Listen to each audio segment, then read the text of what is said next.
दोस्तों, गौ माता भूखी हैं और सहकारिता विभाग ने जो घसियारी योजना है, मंत्री धन सिंह की जो घसियारी योजना है, उसमें जो चारा है वो नहीं आ पा रहा है, जिसके कारण बीते कई दिनों से जो पशुपालक हैं उनके सामने एक बड़ी समस्या खड़ी हो गई है। जो लोग स्वरोजगार की ओर बढ़े थे, जिन्होंने अपने कदम बढ़ाए थे, और आप देख सकते हैं एक घनसाली के पिपोला में एक गौशाला में मैं हूं, जहां पर आप देख सकते हैं कि यहाँ पर 2 दर्जन करीबन पशु हैं।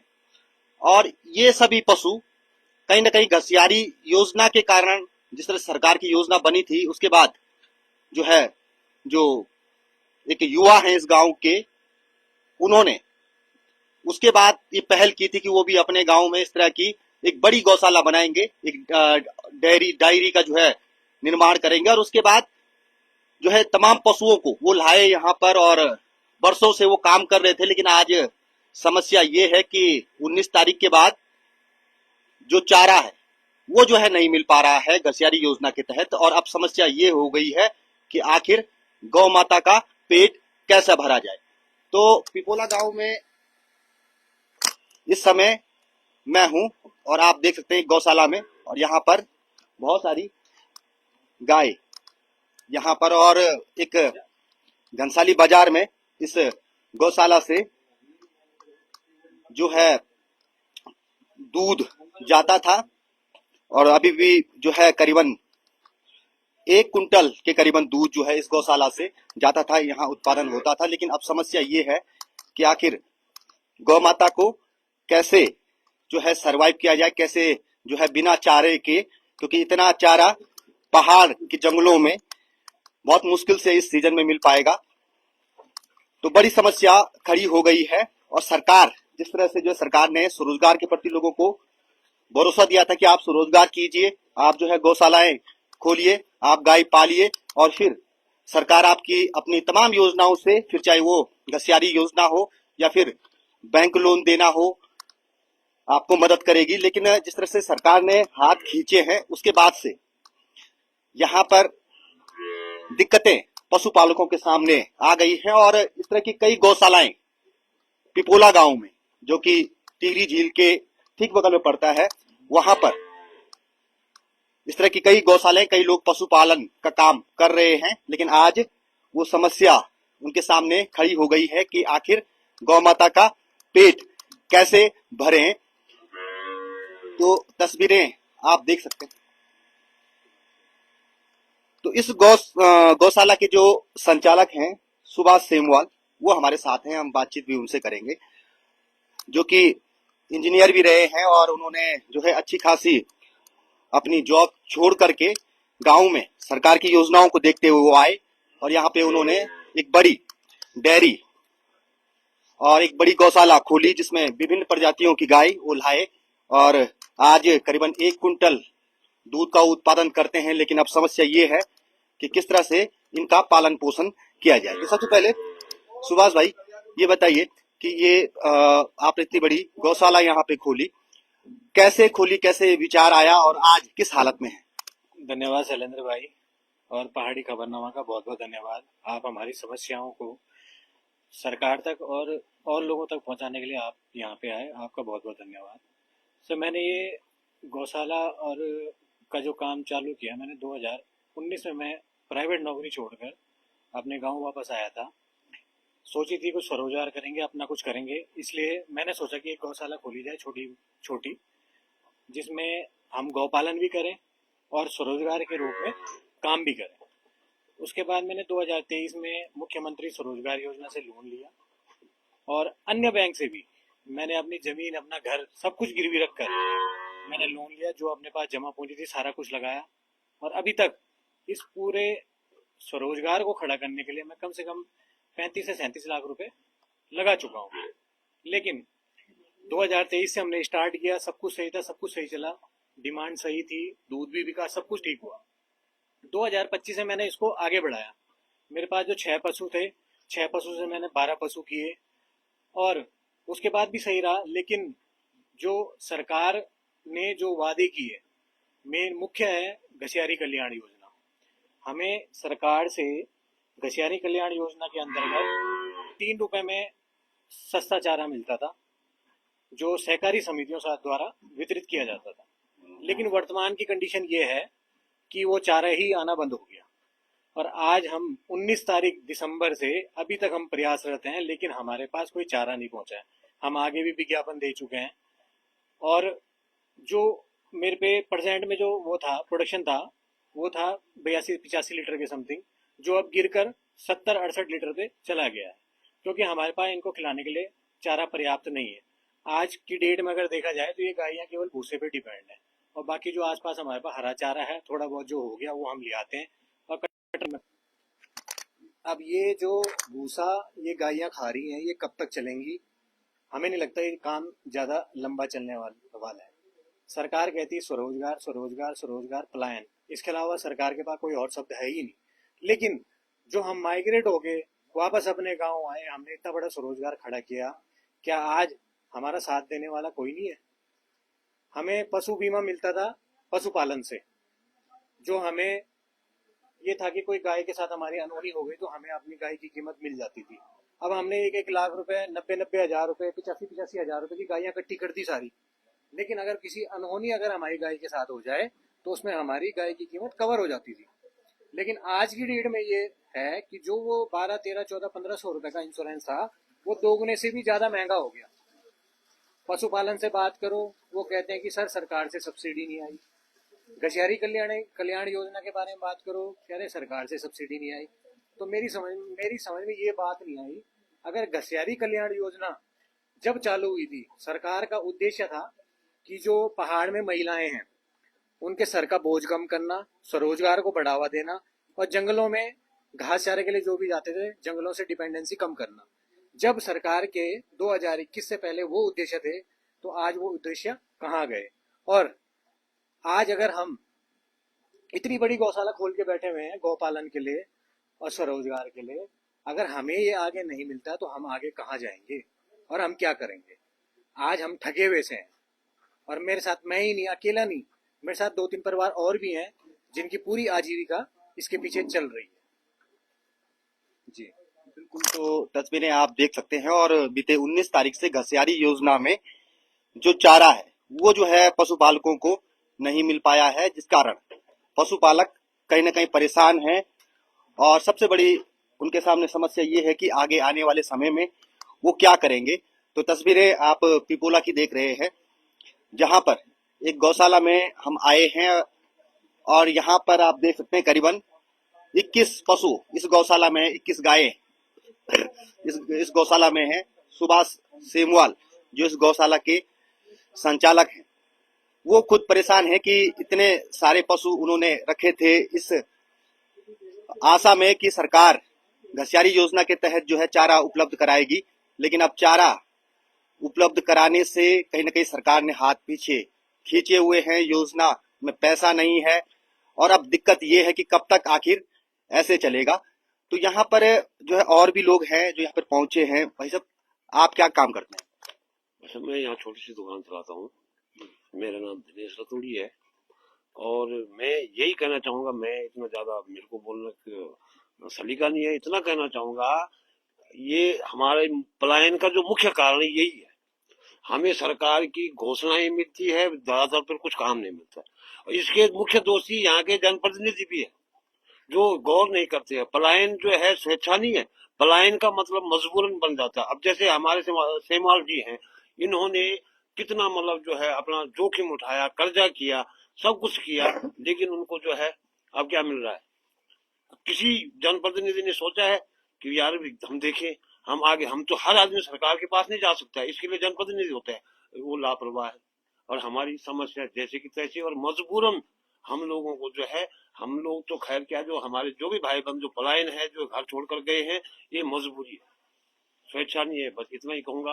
बिल्कुल, तो पलायन, रिवर्स पलायन जिन लोगों ने किया, इस आशा में कि सरकार जो है मदद कर रही है, और उस आशा में उन्होंने बैंक लोन लेकर के इतनी बड़ी बड़ी गौशालाएं बनाई। लेकिन सरकार योजना चलाने के बाद भूल गई।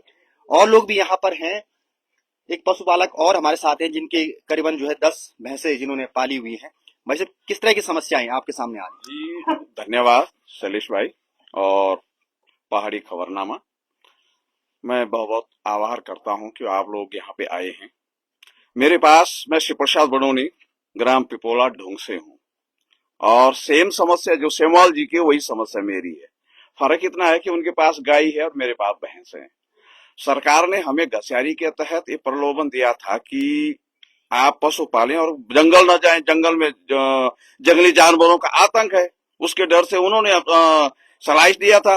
अब उन्होंने उसको भी बंद कर दिया तो हमारे भैंस मतलब सभी जितने भी जानवर हैं वो सब भूखे हैं, मरने के कगार पे हैं। इसलिए हम सरकार से यही अनुरोध करते हैं कि या तो हमको इस चीज का प्रलोभन ना दें और दिया है तो आप उसको सही ढंग से निभाएं, वरना हमें भी फिर मजबूरन बंद करना पड़ेगा। बस हम जो समस्याएं हैं वो जो सेमवाल जी की समस्या है वही मेरी है। धन्यवाद। बिल्कुल। और लोग भी हैं यहाँ पर और भी पशुपालक हैं। आपके कितने पशु हैं भाई?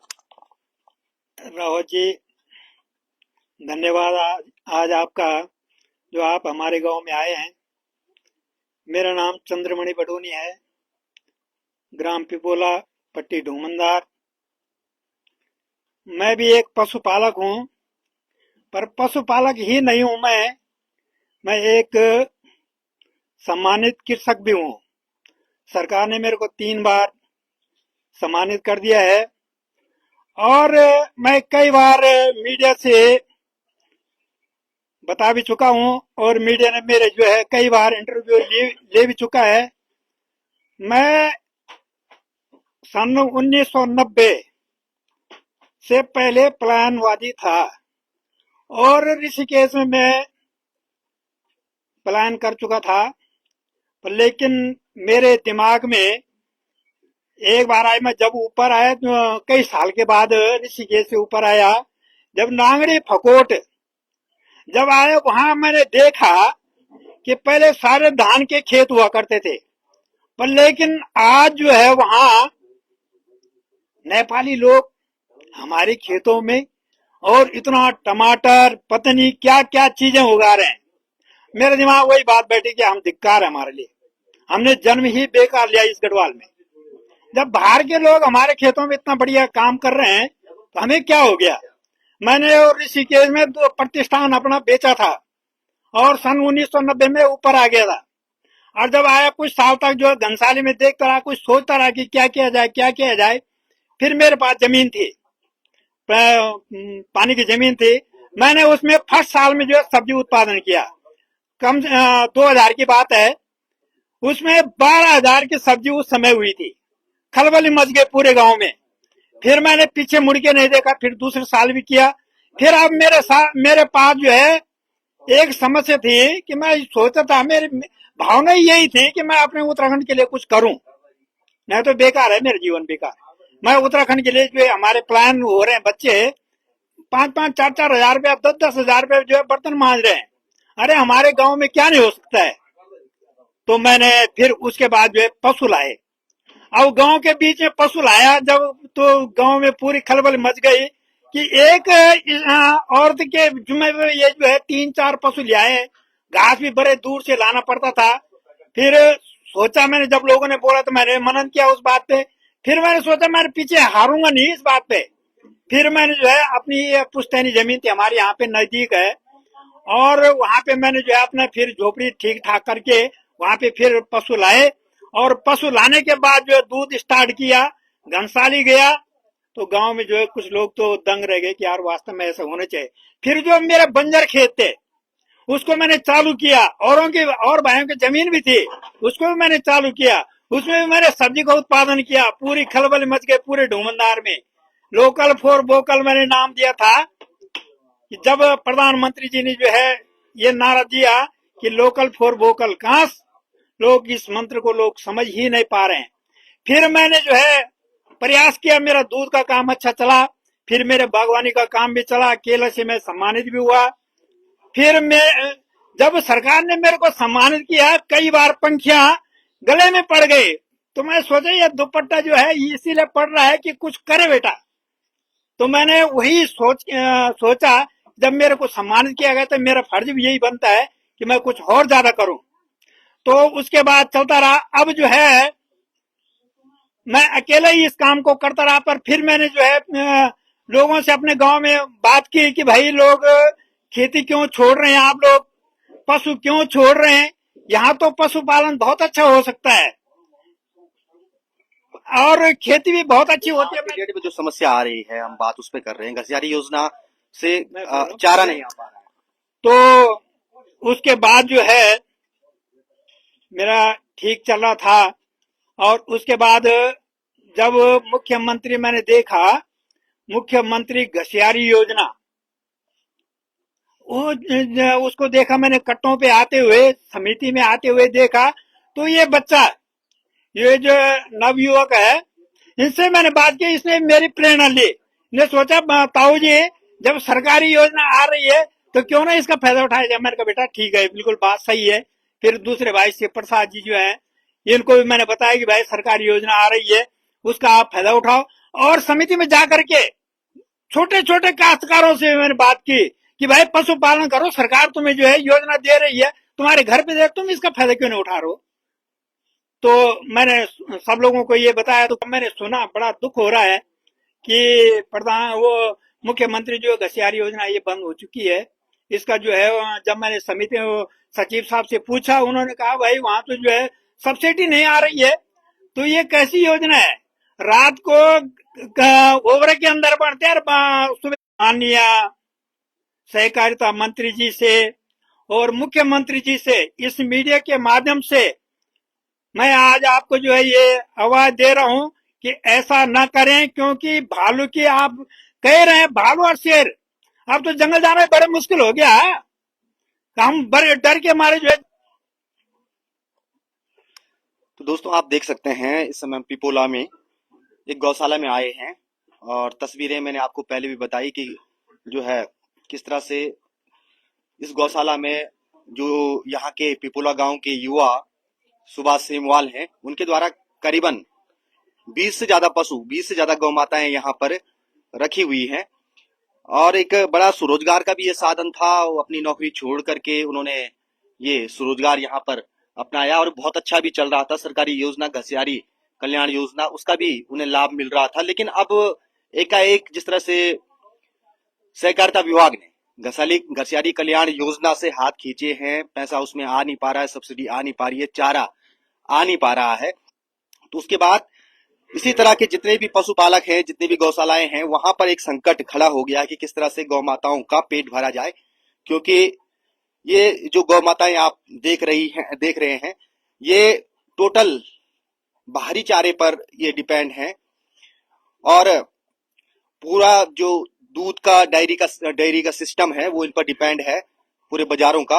और अब जो है यहाँ पर संकट ये आ गया है कि चारा गौ माता के लिए है नहीं, जो सब्सिडी चारे में मिलती थी वो है नहीं। ऐसे में पशुपालक परेशान हैं, हताश हैं और निराश हैं कि बैंकों का लोन उन्होंने लिया हुआ है, और सरकार जिस तरह से उनकी मदद कर रही थी तमाम योजनाओं से, उससे सरकार धीरे धीरे हाथ खींच रही है। तो ऐसे में कैसे पशु पलेंगे, कैसे में स्वरोजगार होगा।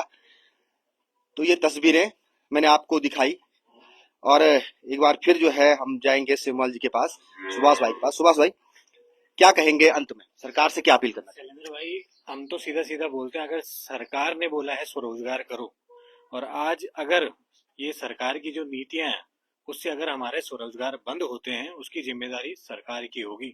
और अगर हमें आने वाले समय में भी ये घसियारी कल्याण योजना वाला साइलेज नहीं मिलता है तो उसकी जिम्मेदारी सरकार की है। और मैं साफ साफ शब्दों में बोल दूं, अगर ये आगे भी ऐसी व्यवस्था रही तो मैं धीरे धीरे ये पशु बेचना चालू कर दूंगा, ताकि कल के दिन कोई सरकार का नुमाइंदा या कोई भी आके हमें ये ना बोले कि आपने स्वरोजगार क्यों बंद किया। जो एक्चुअल कंडीशन है वो हमने आपके सामने रख दी। और जहां तक हमारी ये बात जाए, कृपया, चाहे वो प्रशासनिक बॉडी हो, चाहे सरकार हो, कृपया हमारी बात सुने और इसको जल्दी बहाल किया जाए, अन्यथा हम धीरे धीरे इसको बंद करने की तरफ अग्रसित होंगे। और जो हमारे बैंक ऋण है, जिसके लिए हमने जमीनें गिरवी रख दी, अपने घर गिरवी रख दिए, उसकी जिम्मेदारी और हमारी बैंक किस्तों की जिम्मेदारी भी प्रशासन और सरकार की होगी। बिल्कुल, तो हताश और निराश कहीं ना कहीं जो पशुपालक हैं वो दिख रहे हैं, और तस्वीरों में भी आपने देखा कितने सारे पशु इन लोगों ने पाले हैं और सरकार ने सहयोग का वादा किया था तमाम योजनाओं के जरिए। घसियारी कल्याण योजना का लाभ भी इन लोगों को मिल रहा था, लेकिन सबसे बड़ी दिक्कत चारे की है कि आखिर इतना महंगा चारा इन पशुओं को कैसे खिलाया जाएगा, कैसे स्वरोजगार किया जाएगा। तो उम्मीद ये करते हैं कि पशुपालन विभाग और मंत्री धन सिंह रावत जो है इस खबर का संज्ञान लेंगे और घसियारी कल्याण जो योजना है उसे पुनः जो है धनामंटन करेंगे उसमें, ताकि इस तरह के जितने भी पशुपालक हैं, जो लोग अपनी नौकरियों को छोड़कर जिन लोगों ने भरोसा किया सरकार पर, सहकारिता विभाग पर, मंत्री धन सिंह पर, उनकी योजनाओं पर, उन लोगों को हताश और निराश ना होना पड़े। धन्यवाद दोस्तों।